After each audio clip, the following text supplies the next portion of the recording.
자, 제네릭이라는 개념과 컬렉션이라는 개념을 볼 건데요. 이제 그 전에 먼저 컬렉션, 저희 교재 13장은 제네릭에 대한 설명인데 컬렉션이라고 하는 걸 이해를 하고 제네릭이라는 기법으로 만들어져 있다라는 걸 이해를 해볼 거예요. 자, 컬렉션은 뭐냐면요. 여러분들이 현재까지는 여러 개의 데이터를 저장할 때는 배열에다가 저희가 저장을 했습니다.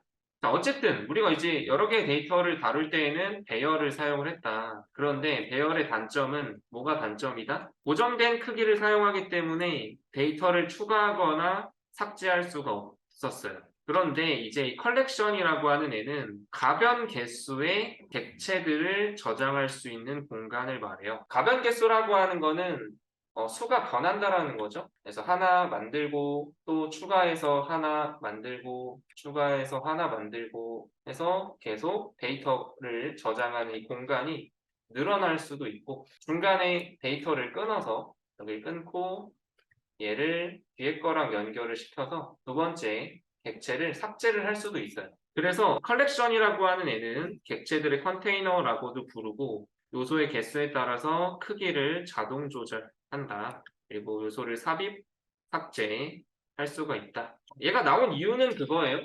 배열은 크기가 고정되어 있기 때문에 삽입, 삭제가 불가능한데 그거를 해소하기 위해서는 컬렉션이라는 개념이 필요했다. 그래서 이 컬렉션을 사용하면 객체들을 추가하고 삭제하고 검색할 수가 있어요. 그런데 이 컬렉션이라고 하는 애는 기본 데이터 타입은 저장하지 않아요. 객체들만 저장을 해요. 그래서 우리가 이 내부에다가는 기본 데이터 타입, int, bubble 등등등 기본 데이터 타입은 사용할 수가 없다. 그래서 배운 게 뭐였냐면 이 기본 데이터 타입을 클래스로 바꾼 개념이 뭐였죠? 기본 데이터 타입 8개를 우리가 클래스화 했어요. 객체로 바꿨어요. 그 개념이 래퍼 클래스죠. 자, 랩이 이제 감싸다라는 뜻이었죠. 그래서 기본 타입을 감싸서 그렇죠? 클래스로 만들었었어요. 래퍼 클래스.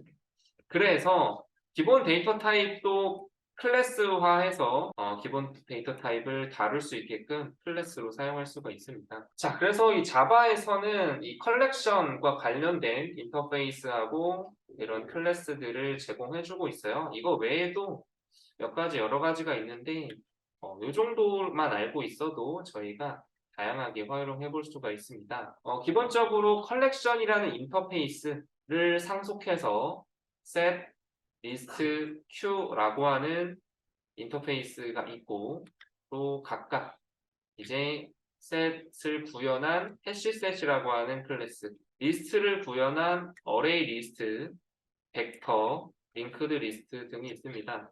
자, 얘네들의 각각의 특징을 하나하나 저희가 알아볼 거고요. 이제 여러분들이 이런 생각을 할 수가 있어야 돼요. 아, 지금 보면 array 리스트, 벡터, 링크드 리스트 이 클래스들이 리스트라는 인터페이스를 구현하고 있잖아요.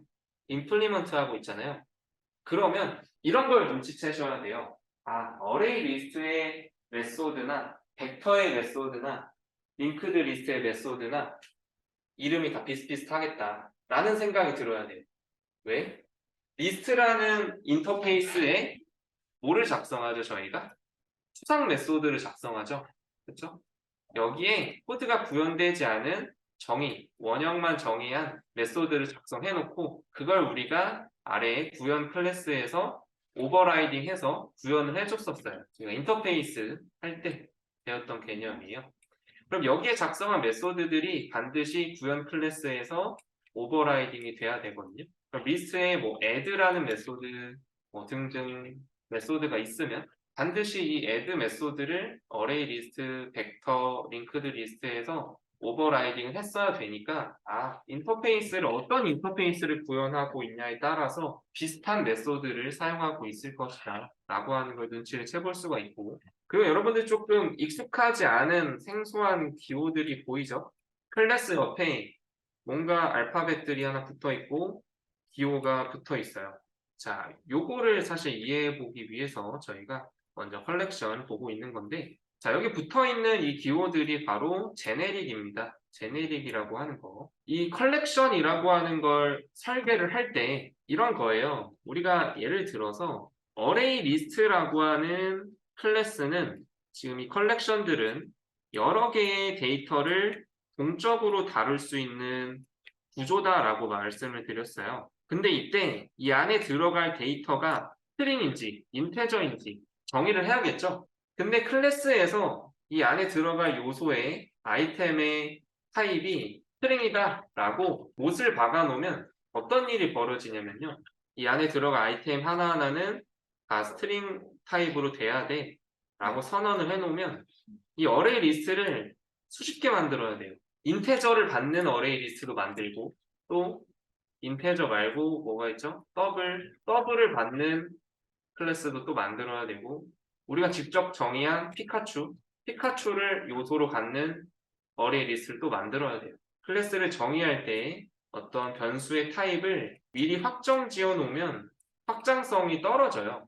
그러면 똑같은 코드를 여러 번 작성해서 스트링도 쓰고 피카츄도 변수로 만들어서도 정의해주고 이렇게 여러 번 반복을 해야 되는데 그렇게 하지 말고 클래스를 정의할 때는 어떤 타입인지 픽스하지 말고 고정하지 말고 이 클래스에 대한 객체를 생성할 때 스트링 타입으로 요소를 만들 건지 인테저로 만들 건지 지정하자라고 하는 게 제네릭이라고 하는 기법입니다.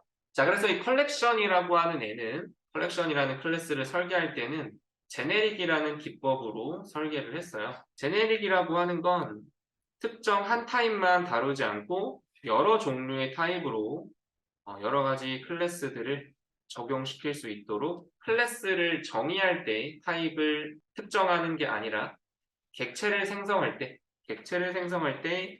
타입을 구체화하도록 하는 기법을 제네릭이라고 합니다.